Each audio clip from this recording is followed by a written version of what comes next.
What I've said before is that I think each ring obviously represents something different.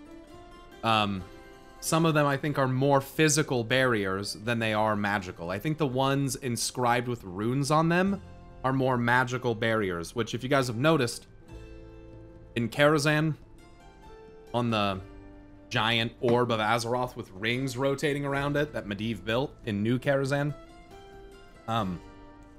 you should go check it out. we will again at some point because it's probably the most interesting room in the entire fucking game. The inner ring of the three does not have runes inscribed on it. Sargeras, his sword is depicted in a piece of art, actually a model that was removed from the game shortly after being in the game for beta, for I think it was BFA. And this depicts the same thing. This was inside the Chamber of Heart room. And you see how this one has runes on it, and this one has like this inscription of some kind on it. This one, where there is a giant sword sticking out of the fucking globe that is Azeroth, is being intercepted by this sword, it would seem. If this is rotating around it like a coin, I have to look at the model in Karazhan again because I'm pretty sure that I can't remember which way the rings rotate. Some of them rotate like a coin, and some of them rotate on the axis that they're already on, if that makes sense. I don't know if I'm describing that properly.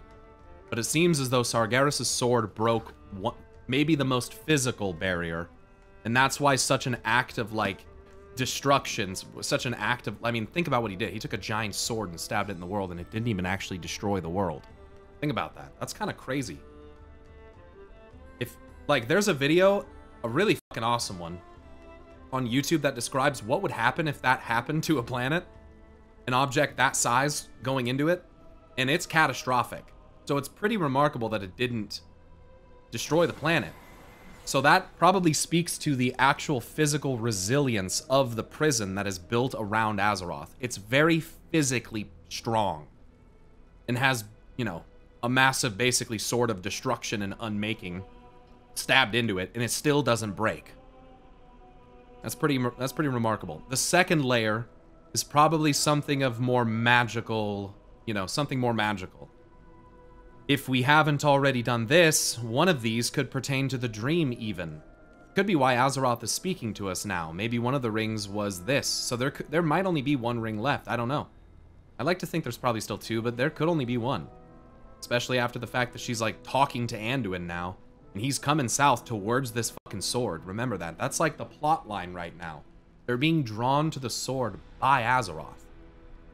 That's kind of a big deal. She's, I mean... And to think about, what was it aimed at? Like I've said before, it was aimed at the heart, wasn't it? Maybe I'm misunderstanding the sword's effect on the world, but even if I'm not, these mechanisms are not purely physical. They're not, you know, not all of them, you know? So, it's up to us. That's why we're called the... What does N'Zoth call us? The Breaker of Chains?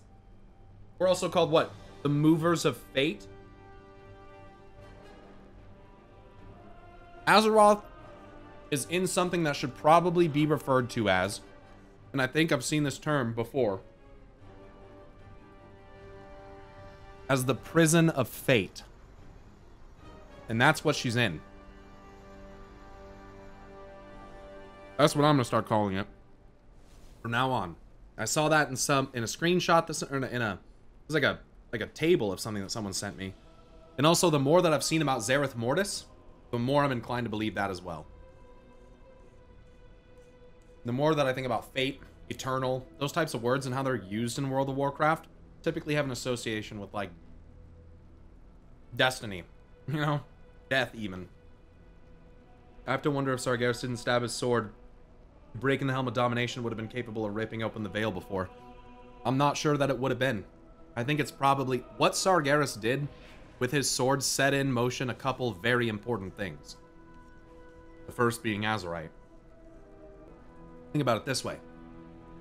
If you want to relate the rings of fate, we'll say, around Azeroth to locks or physical places, That's why I'm thinking probably the Dream, the Shadowlands. If you want to relate the rings themselves to objects in the cosmology, you could potentially relate 2 of those rings, one each, to those 2 realms, considering that they're inherently tied to the flow of souls, and thus probably the health of Azeroth, if she's the creator of the universe. Or even creator of souls or anything like that, you'd probably want that to be flowing. So if we go in and change things to allow for, you know, that difference to be made, I guess I'm talking on like a huge, like worldwide level of like connection being changed because of our efforts within the Shadowlands and within the Dream. And if that's the case, then those realms and what we've done within them could have been instrumental into how we've essentially unlocked the prison. The question that we have to start asking ourselves, I guess, or not have to, it's something I've asked myself before. Hopefully I'm not deceived about what Azeroth is and what we're really opening the prison of. I really hope it is Azeroth, and the fact that they're showing the World Soul and saying World Soul in the closed captions during those cutscenes really leads me to believe that like it is Azeroth and we are setting her out, you know, setting her free from the prison. And the Titans intend to stop us from doing that. That's why they're going to return.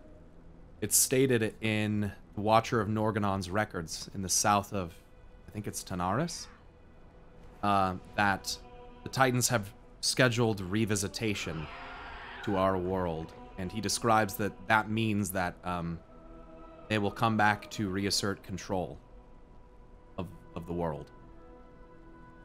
So that's what they intend to do. I don't know what Sargeras and Illidan are going to do in terms of, are they going to make it out?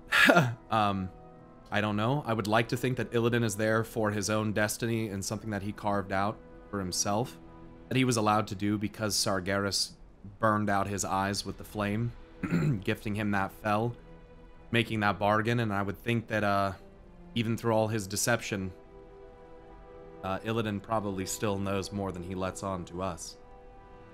It's pretty insane that this is fucking happening. I'm gonna be honest. Like, this is the shit that I've speculated about for years, and they're starting to drop the hints now, that big hints of what is really going on, and that's vindicating, I'll tell you what. That's a vindicating feeling. We'll see how they do it though, because there's a lot left to come.